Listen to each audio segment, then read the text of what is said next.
Shalom saudara, Bapak Ibu, dimanapun saudara berada, apa kabarnya semua?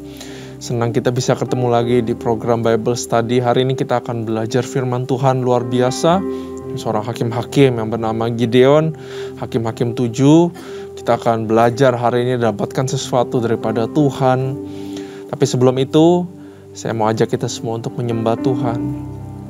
Mari kita katakan, Tuhan baik. Saudara yang bisa berbahasa roh, saudara berbahasa roh. Ya rada basi kita bayar, rada basi kita.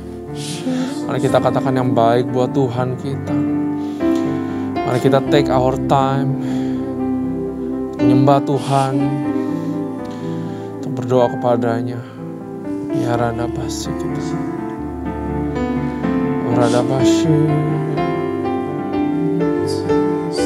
Terima kasih Tuhan, kebaikan-Mu dalam hidupku.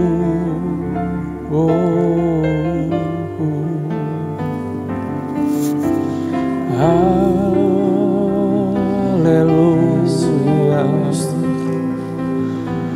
Oh, haleluya.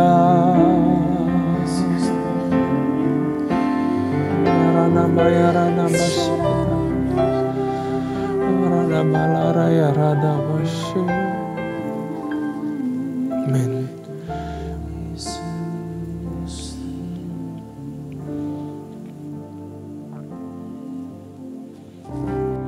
Kekuatan di hidupku,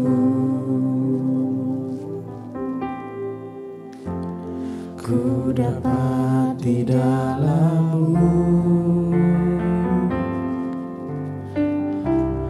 Kau teguhkan hatiku, tiada yang mustahil bagi-Mu. Kekuatan di hidupku, ku dapat di dalam-Mu. Kau teguhkan hatiku, tiada yang mustahil bagi-Mu. Sebab aku percaya, bukan karena melihat, namun karena firman-Mu yang selalu digenapi di hidupku. Ku percaya, bukan karena melihat, namun karena firman-Mu tiada pernah berubah.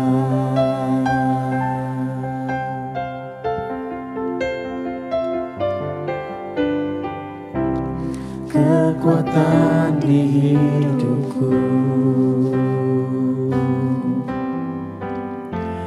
ku dapat di dalam-Mu. Kau teguhkan hatiku, tiada yang mustahil bagi-Mu. Kekuatan di hidupku,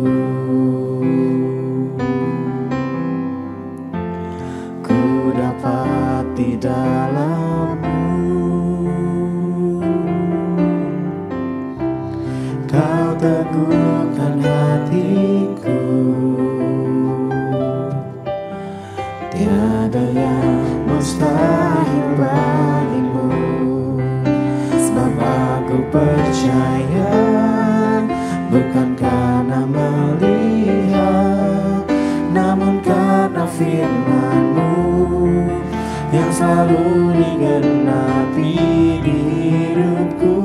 Ku percaya, bukan karena melihat, namun karena firman-Mu tiada pernah berubah.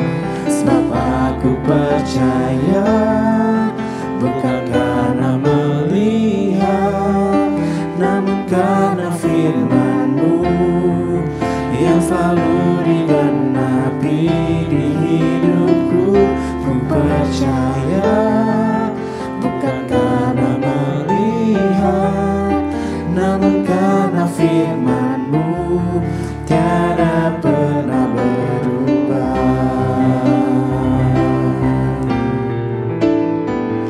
Sebab aku percaya bukan karena melihat, namun karena firman-Mu yang selalu digenapi di hidupku. Ku percaya bukan karena melihat, namun karena firman-Mu tiada pernah berubah. Sebab aku percaya bukan karena melihat, namun karena firman-Mu yang selalu digenapi di hidupku. Ku percaya bukan karena melihat, namun karena firman-Mu tiada pernah berubah.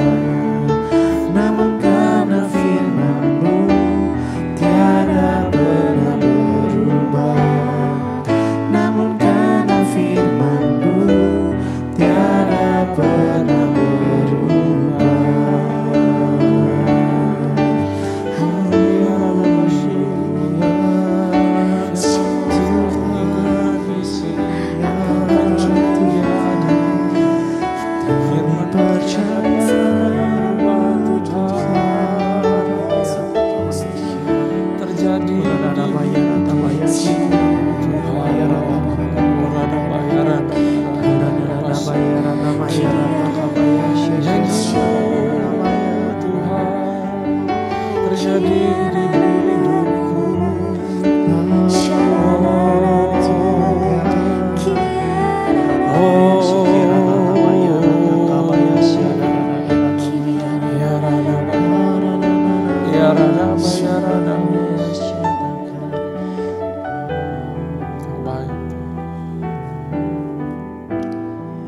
Syukur bagi Dia,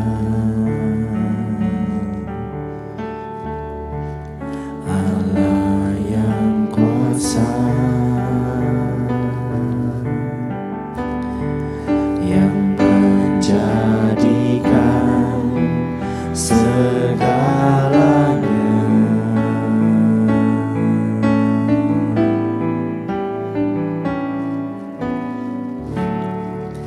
Ajaib perkasa yang diperbuatnya,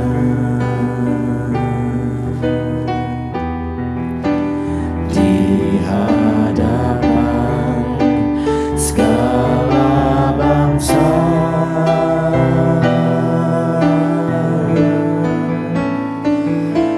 Sebab Tuhan baik, bahwasanya untuk selamanya kasih setianya.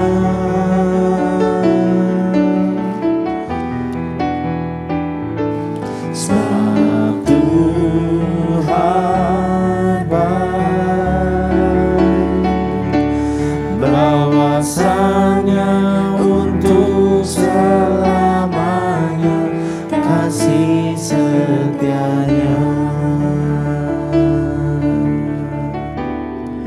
Syukur bagi Dia, Allah yang kuasa,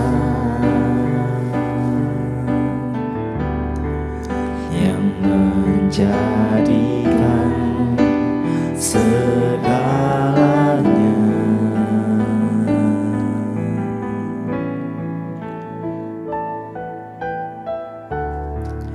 Ajaib perkasa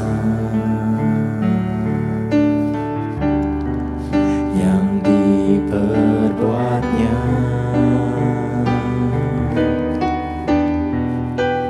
di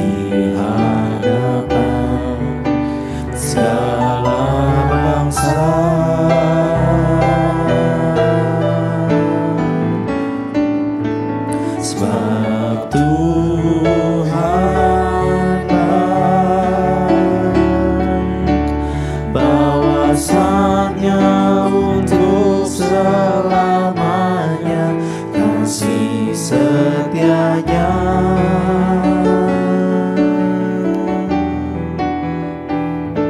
Sebab Tuhan baik, bahwasanya untuk selamanya kasih setianya.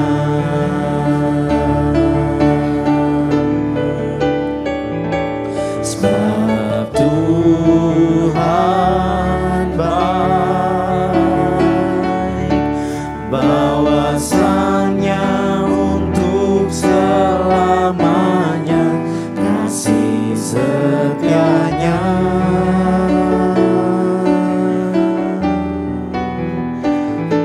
Sebab Tuhan baik, bahwasanya untuk selamanya kasih setianya.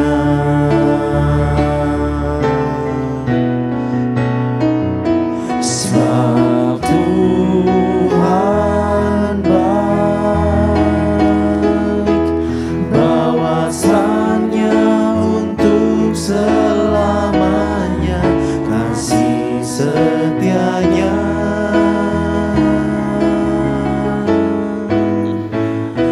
Sebab Tuhan baik, bahwasanya untuk selamanya kasih setianya. Sebab Tuhan baik, bahwasanya untuk selamanya kasih setianya.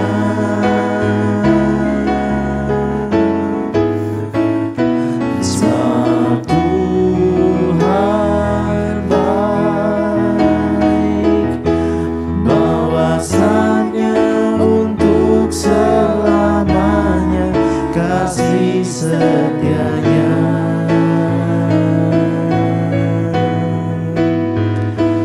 Bahwasanya untuk selamanya, bahwasanya untuk selamanya, bahwasanya untuk selamanya kasih setianya.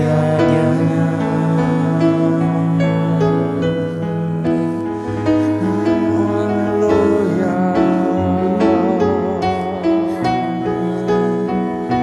Sebab Kau baik,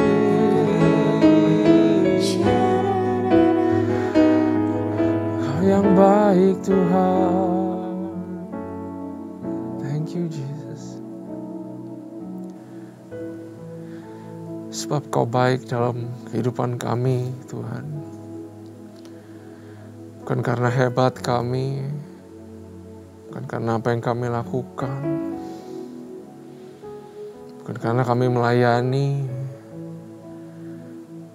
bukan karena kami bisa banyak hal, tapi karena Engkau baik ya Tuhan. Sehingga kami sebagaimana kami ada sekarang. Aku bersyukur Bapa. Aku punya Tuhan yang baik, punya Tuhan yang kind. We thank you Lord.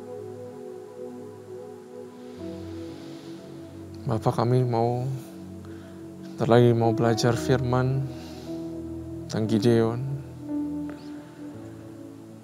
Mau kami tahu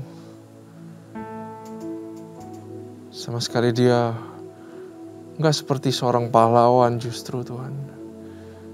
Justru Gideon pengecut. Tapi karena Kau baik Tuhan, Kau deal with Gideon dan Kau jadikan dia seorang pahlawan yang gagah perkasa Tuhan. Karena Kau baik ya Tuhan. Berikan kami pengertian, belajar, lindungi hamba-Mu di balik salib-Mu. Urapi bibir lidah hamba-Mu, supaya katakan kebenaran. Dan kami mau sambut Hakim-Hakim 7 Tuhan. Dalam nama Tuhan Yesus. Haleluya. Amin. Shalom sekali lagi saudara, ya, kita hari ini akan belajar masih di dalam ceritanya Gideon. Saudara, baiknya kita belajar Gideon itu keseluruhan, sebenarnya 6, 7, 8, karena banyak sekali yang kita bisa belajar di sana. Karena 6 ada maknanya sendiri, 7 sendiri, 8 sendiri. Kita hari ini akan belajar ke-7. Saudara, siapkan Alkitab saudara, siapkan catatan saudara, encourage saudara untuk mencatat. Karena setiap catatan kita adalah rema daripada Tuhan, isi hati Tuhan, sehingga kita bisa ulang-ulang terus saudara, untuk dapatkan yang terbaik daripada Tuhan. Nah, mari kita baca Hakim-Hakim pasal yang ke-7. Gideon mengusir musuh, ya. Saudara masih ingat musuhnya adalah bangsa Midian. Saudara, Midian banyak hubungannya. Contohnya seperti Musa, mertuanya adalah Imam Midian. Contohnya Midian juga adalah sebenarnya keturunan dari Abraham. Setelah Sarah meninggal, dia menikah lagi, dia punya anak-anak lagi. Salah satunya ada Midian, saudara. Ya. Adapun Yerubbaal, itulah Gideon. Orang namanya Gideon kok disebut Yerubbaal, ya. Yerubbaal itu nama yang lahir daripada bangsa-bangsa Kanaan yang suka menyembah ala-ala mereka, yang menyembah Baal. Dari sini kita bisa lihat bahwa Gideon ini ternyata papanya juga kawin campur. Kemungkinan besar Gideon gak 100% saudara, ya. Tapi Gideon dikasih nickname Yerubbaal, ya. Papanya kelihatan juga menyembah Tuhan yang lain, sehingga kasih nickname seperti itu. Dari sini kita sudah lihat sebenarnya Gideon bukan nggak punya mungkin atau nggak dapat pendidikan atau iman dari papanya. Gideon mungkin sampai sini kita lihat adalah orang yang tidak berhak dipakai Tuhan. Tapi bukankah kita semua juga nggak berhak dipakai Tuhan? Dan Tuhan suka pakai orang-orang yang lemah, suka pakai orang-orang yang nggak layak. Karena di dalam kelemahan kita, kuasanya menjadi sempurna. Amin ya saudara. Bangun pagi-pagi, itulah Gideon bangun pagi-pagi dengan segala rakyat yang bersama-sama dengan dia. Lalu mereka berkemah dekat mata air Harod. Perkemahan orang Midian itu ada di sebelah utara dekat Bukit More di lembah. Berfirmanlah Tuhan kepada Gideon, terlalu banyak rakyat yang bersama-sama dengan engkau itu daripada yang kuhendaki untuk menyerahkan orang Midian ke dalam tangan mereka. Bahasa Inggrisnya sangat luar biasa kalau saudara baca. Tuhan bilang bahwa pasukanmu terlalu banyak buatku. Jangan-jangan orang Israel memegah-megahkan diri terhadap aku sambil berkata, tanganku sendirilah yang menyelamatkan aku. Bahasa Inggrisnya punya meaning yang sangat powerful, bahwa Tuhan bilang, pasukanmu terlalu banyak Gideon buatku untuk menang. Aku gak butuh segitu banyak buat menang. Oleh karena itu, lewat momen ini aku ajarin kamu Gideon, cara pilih orang yang benar-benar siap untuk perang. Ya, bangsa Israel ada 35.000. Ya, ada 35.000. Sedangkan, ada 32.000. Sedangkan bangsa Midian itu ada 135.000. Jadi saudara bisa bayangin keadaannya, 32 lawan 135.000 aja gimana menangnya. Ini Tuhan masih mau pangkas, bilang ini kebanyakan. Mereka gak sadar, atau kadang-kadang kita gak sadar betapa hebatnya Tuhan kita. Saudara sadar gak betapa hebatnya Tuhan kita? Dia bilang, buat menang lawan 135.000, saya gak butuh sebanyak itu. Nanti jangan-jangan karena sebanyak itu kamu siapin semua, jangan-jangan nanti orang-orang Israel lihat bahwa mereka menang karena kekuatan sendiri. No. Tuhan dari sini udah mau kasih tahu bahwa the glory is for me. Siapa yang berperang? Dari awal Tuhan udah kasih batasan. Gideon, kamu Saya pakai pada zamannya, tapi kamu jangan besar kepala. Yang perang itu aku, bukan kamu. Kalau kamu yang perang 32.000 aja nggak bisa. Kalau kamu yang perang sendiri, kamu mungkin perlu 200.000, 150.000, 200.000 mungkin. Karena kan kita tahu bangsa Israel ini nggak terlatih perang. Tapi di sini Tuhan udah bilang, peperangan ini milikku. Peperangan ini untukku. Untuk menangin perangan ini, aku nggak butuh sebanyak itu. Saudara bayangkan, sampai sini aja saudara. Kalau Tuhan ada di pihak saudara, kalau Tuhan ada di pihak saya, aduh, gak punya apa-apa pun, harusnya kita berani maju karena peperangannya itu Tuhan punya. Tapi permasalahannya selalu adalah kita di pihak Tuhan apa bukan? Itu doang saudara. Dari lu permasalahannya puter-puter di situ terus, di situ terus, dan di situ terus. Saudara punya tantangan besar, saudara punya challenge yang besar. Pertanyaannya bukan satu, bisa apa enggak? Pertanyaannya satu, are we against God or not? Cuman itu saudara. Terlalu banyak rakyat yang bersama-sama dengan engkau. Itu daripada yang kau hendaki untuk menyerahkan orang Midian ke dalam tangan mereka. Jangan-jangan orang Israel memegang-megahkan diri terhadap aku sambil berkata, tanganku sendirilah yang menyelamatkan aku. Maka sekarang serukanlah kepada rakyat itu. Demikian, siapa yang takut dan gentar, biarlah ia pulang, enyah dari pegunungan Gilead. Langsung sekali dibilang yang takut, jebret. Lalu pulanglah 22.000 orang dari rakyat itu dan tinggallah 10.000. 2/3 lenyap saudara. Gideon udah diberesin gambar dirinya di pasal ke-6. Orang yang selalu ragu, pengecut. Ya, takut sama orang Midian udah diberesin. Mungkin Gideon udah lumayan percaya, tapi Gideon ini masih takut saudara. Dari awal Gideon takut. Dari perang Gideon tuh pun penakut saudara.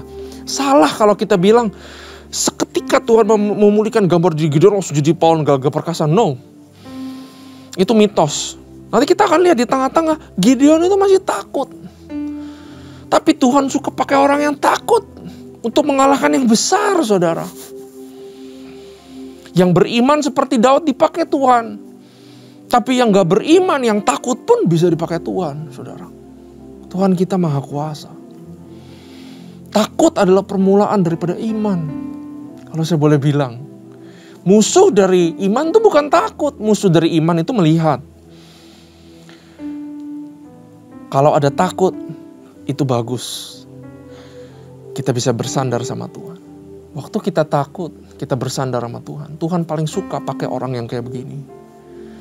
Karena orang yang takut itu udah rasanya gak punya apa-apa. Cuman punya Tuhan, benar? Saat satu orang merasa cuman punya Tuhan dalam kehidupannya. Dan segala sesuatu sudah dicopot daripadanya. Tuhan suka sama orang-orang yang kayak gini. Ya. 2/3 hilang. 2/3 ini orang-orang yang takut. Tetapi Tuhan berfirman kepada Gideon, masih terlalu banyak ayat. Saudara, saya lupa. Tuhan ini mempraktekkan perintahnya yang diberikan kepada Musa waktu di Keluaran. Tepatnya di Keluaran pasal 20. Peraturan tentang pergi untuk fighting atau perang. Yang udah bangun rumah belum menikmati. Gak usah perang, pulang, nikmati rumahmu. Yang sudah punya ladang, vineyard, tapi belum dapat panen, belum menikmati ladangnya, gak usah perang, pulang, kata Tuhan. Ya, yang sudah tunangan tapi belum sempat menikah, pulang katanya menikah sama istrinya, calon istrinya. Itu yang ketiga. Dan yang keempat, yang takut, pulang, jangan ikut perang. Itu perintah ya waktu dikasih ke Musa. Ya, Tuhan pakai peraturan yang dia pernah bikin, saudara. Dan hilang langsung 2/3-nya. Nah, ayat yang keempat. Tetapi Tuhan berfirman kepada Gideon, masih terlalu banyak rakyat, suruhlah mereka turun minum air, maka aku akan menyaring mereka bagimu di sana. Siapa yang kufirmankan kepadamu, inilah orang yang akan pergi bersama-sama dengan engkau. Dialah yang akan pergi bersama-sama dengan engkau. Tetapi barang siapa yang kufirmankan kepadamu, inilah orang yang tidak akan pergi bersama-sama dengan engkau. Dialah yang tidak akan pergi. Lalu Gideon menyuruh rakyat itu turun minum air, dan berfirmanlah Tuhan kepadanya, barang siapa yang menghirup air dengan lidahnya seperti anjing menjilat, haruslah kau kumpulkan tersendiri, demikian juga orang yang berlutut untuk minum. Kalau yang kayak anjing, jadi dia nggak pakai tangan ya saudara, dia langsung mulutnya didekatkan ke air. Tapi yang berlutut sudah pasti ambil air.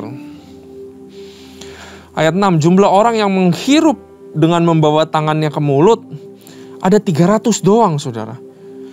Tetapi yang lain dari rakyat itu semuanya berlutut minum air. Lalu berfirmanlah Tuhan kepada Gideon, dengan ke-300 orang yang menghirup itu akan kuselamatkan kamu. Aku akan menyerahkan orang Midian ke dalam tanganmu. Tetapi yang lain dari rakyat itu semua boleh pergi masing-masing ke tempat kediamannya. Dari rakyat itu mereka mengambil bekal dan sangkakala demikian seluruh orang Israel disuruhnya pergi masing-masing ke kemahnya. Tetapi ke-300 orang itu ditahannya. Adapun perkemahan orang Midian ada di bawahnya di lembah. Jadi sekarang udah sisa 300 saudara. Ayat 9. Pada malam itu berfirmanlah Tuhan kepadanya. Kenapa Tuhan berfirman ya? Karena Gideon takut saudara. Pada malam itu berfirmanlah Tuhan kepadanya. Bangunlah, turunlah menyerbu perkemahan itu, sebab telah kuserahkan itu ke dalam tanganmu. Perhatikan baik-baik. Tetapi jika engkau takut untuk turun menyerbu. Tuhan tahu dia masih takut. Kalau kamu takut Gideon, 32.000 aja harusnya takut. Sekarang tinggal 10.000. Udah ketar-ketir saudara. Lalu turun lagi sampai 300. Gimana gak takut? Ya, takut tuh wajar ya. Tuhan di sini mau bilang kepada saudara dan saya, takut itu wajar. Makanya Tuhan bilang, tetapi jika engkau takut untuk turun menyerbu, ayat 10, turunlah bersama dengan pura bujangmu ke perkemahan itu. Maka kau dengarlah apa yang mereka katakan. Kemudian engkau akan mendapatkan keberanian untuk turun menyerbu perkemahan itu. Ya kan, kamu akan dapat keberanian. Dia gak berani saudara. Dari awal sampai sekarang, Gideon itu gak berani. Gideon itu takut. Sama seperti kita.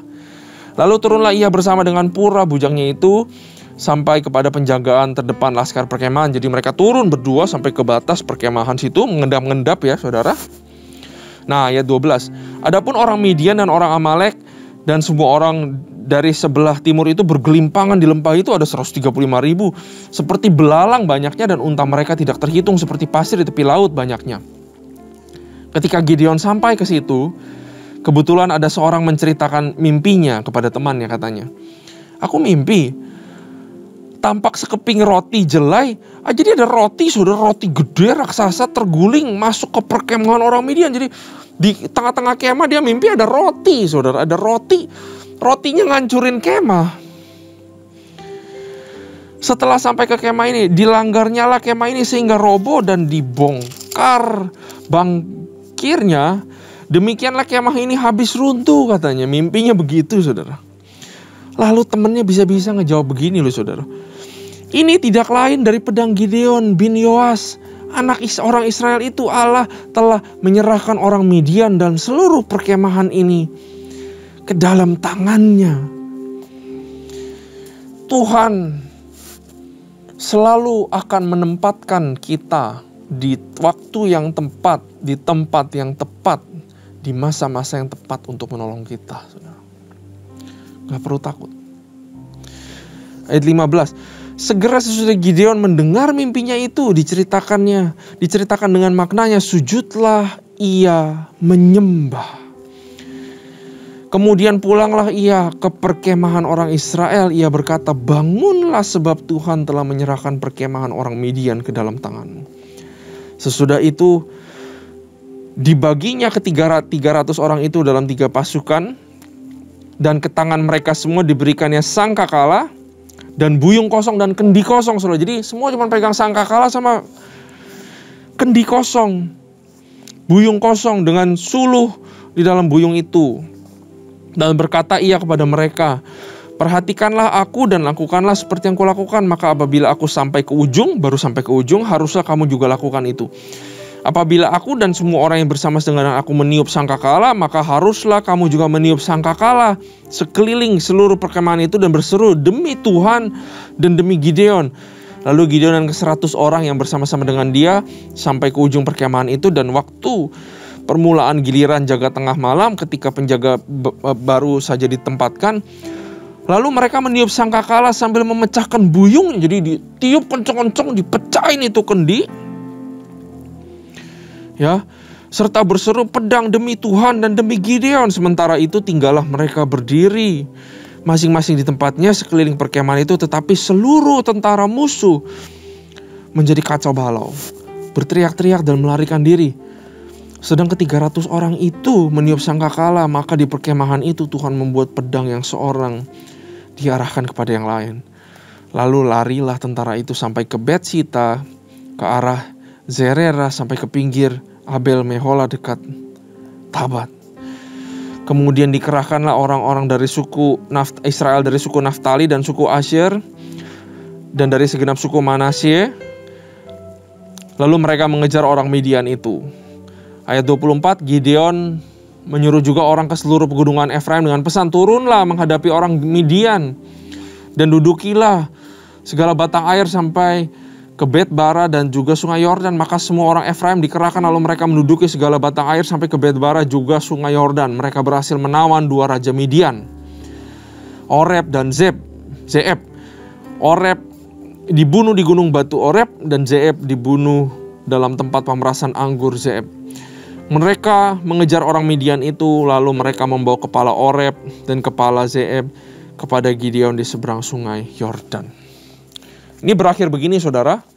Tapi saudara akan lihat nanti di pasal ke-8 ada drama yang terjadi. Efraim ngambek, saudara, atau tersinggung karena mereka nggak diajak perang waktu yang 300 ini, saudara. Ya, tapi itu nanti, saudara. Nah, apa yang kita bisa belajar, saudara? Gideon walaupun dipenuhi Roh Kudus Tuhan, tetap bisa takut. Kadang-kadang kita suka pikir salah, oh iya karena saya sudah worship ke Tuhan, saya sudah bersatu dengan Roh Kudus. Takut itu nggak wajar, kenapa saya masih takut? Kenapa saya masih takut, Tuhan? No. Takut itu wajar, saudara. Justru yang tadi saya bilang, fear is the beginning of faith. Fear is the seed of faith. Kalau saudara karena takut sudah berpaling kepada Tuhan, maka itu akan muncul satu iman yang luar biasa, saudara. Dan Tuhan itu pakai orang-orang yang takut, orang-orang yang lemah, seperti Gideon. Tuhan mau pakai saudara, Tuhan mau pakai saya. Kita adalah orang-orang yang lemah, kita orang-orang yang gak berdaya. Justru Tuhan suka pakai orang-orang seperti kita. Dia gak suka pakai orang-orang yang, saya bisa, saya percaya, saya pede, saya punya ini, saya punya itu, saya bisa. Tuhan gak suka. Tuhan suka pakai orang yang takut. Saudara, tahukah saudara, setiap kali saya mau berkhotbah, baik itu di mimbar manapun, saudara, saya itu masih takut, saudara. Walaupun udah sering banget, saudara. Udah sejak belasan tahun lalu sharingkan firman Tuhan. Tapi setiap kali mau sharing, saya selalu ada perasaan gentar dan takut. Takut saya tidak bisa menyampaikan segala sesuatu dengan berani dan benar. Apa jadinya kalau saya gak bisa takut lagi? Cuman bagiin firman Tuhan, cuman mimbar, cuman 2000 jemaat, cuman segini jemaat. Ya udah, biasa aja. Jangan sampai kita jadi orang seperti itu. Tapi terus menggantungkan diri di hadapan Tuhan. 22.000 disaring sama Tuhan. Ternyata 22.000 adalah orang-orang pengecut dan orang-orang takut. Kalau ini lain sama Gideon yang takut, saudara. Bahwa pasukan kalau mau maju, membangun sesuatu, mau mengalahkan sesuatu, mau campaign sesuatu, mau rebut sesuatu, Tuhan ngajarin Gideon, ngajarin kita bahwa ketakutan itu bisa seperti virus. Bayangin 22.000 ini ada, begitu perang lihat 135.000 panik semua. Bisa-bisa 32.000 bubar semua, saudara. Fear is contagious. Tapi faith is also contagious. Karena itu saudara, Tuhan mengajarkan kita bukan kuantitinya, bukan banyaknya, tapi kualitasnya saudara. 300 ini dipilih sama Tuhan. Orang-orang yang siap untuk maju. Not quantity, but quality. Saudara yang punya perusahaan, saudara yang punya bisnis, not about quantity, but the quality of your stuff, it matters. Bukan, wah yang penting besar banyak, no. Tapi quality. Begitu juga dengan omset. Bukan yang penting omsetnya besar, no. But the quality. Dari setiap pegawai saudara yang hidup dari perusahaan saudara, apakah sejahtera apa enggak, itu yang dilihat Tuhan. The quality, it's not the quantity. Saudara mungkin bisa punya sesuatu yang sangat besar, tapi quality, kekudusan, keterpisahan di dalamnya itu yang Tuhan lihat. Apakah bisnismu kau jalankan dengan benar? It is really a quality yang dibikin dengan fondasi yang benar, dengan jalan-jalan yang benar. Begitu juga dengan gereja. Not about the quantity. Bukan tentang size-nya. Tapi tentang quality atau size. Jemaatnya, imannya seperti apa. Hubungan sama Tuhannya seperti apa. Itu yang harus kita kejar saudara. Bukan banyaknya. Kalau di Instagram dilihat, wah banyaknya kepala semua. Keren saudara. Tapi Tuhan gak lihat. Dari luar, Tuhan lihat yang di dalam. It's not about the quantity, but it's about the quality. Amin saudara. Dari 32.000 jadi 10.000, jadi 300. Saya jadi Gideon juga mungkin udah ngibrit saudara, kabur, takut. Benar gak? Aslinya pengecut. Dikasih 32.000 jadi 300. Mungkin saya ngibrit saudara. Tapi satu hal yang Tuhan mau kasih tahu bahwa menurut saya 300 pun terlalu banyak buat Tuhan untuk dia menangkan. Yang berperang itu Tuhan. Dari sini kita harus belajar bahwa yang berperang itu harus Tuhan, bukan kita. Saat kita coba pakai kekuatan kita, saat kita coba mengandalkan apa yang kita punya, justru Tuhan tidak dimuliakan saudara. Ini kita harus belajar menyerahkan peperangan kepada Tuhan.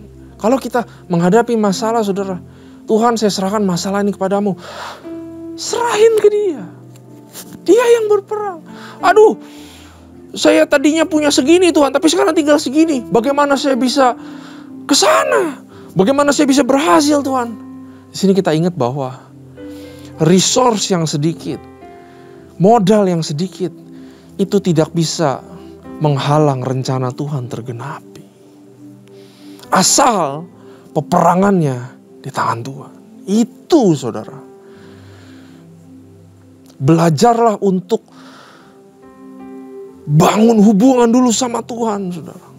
Makanya Gideon di sini, saudara kalau perhatikan, waktu dia dengar mimpi yang aneh itu, saudara, dia menyembah Tuhan. Kenapa diselipkan di tengah-tengah ini? Menyembah Tuhan. Tuhan pengen kita belajar bahwa saat kita menghadapi odds atau menghadapi sesuatu yang di luar kendali kita, bukan cari gimana ya kumpulin sampai 32.000, gimana ya, no. Berlututlah dan menyembah Tuhan. Jadi saudara akan rasakan saudara menjadi satu dengan Tuhan. Dan saudara akan beriman sedikit demi sedikit. Lakukan penyembahan terus di dalam peperangan. Maka saudara akan tahu bahwa God is fighting for you. Dan waktu saudara tahu betul Tuhan berperang buat saudara, maka tidak ada satupun kuasa di dunia yang bisa menghentikan pekerjaan Tuhan, saudara. Amin. Luar biasa sekali Gideon, cerita ini buat kita belajar banyak, benar saudara? Karena itu tetap hubungan di atas segalanya, bukan hasil di atas segalanya.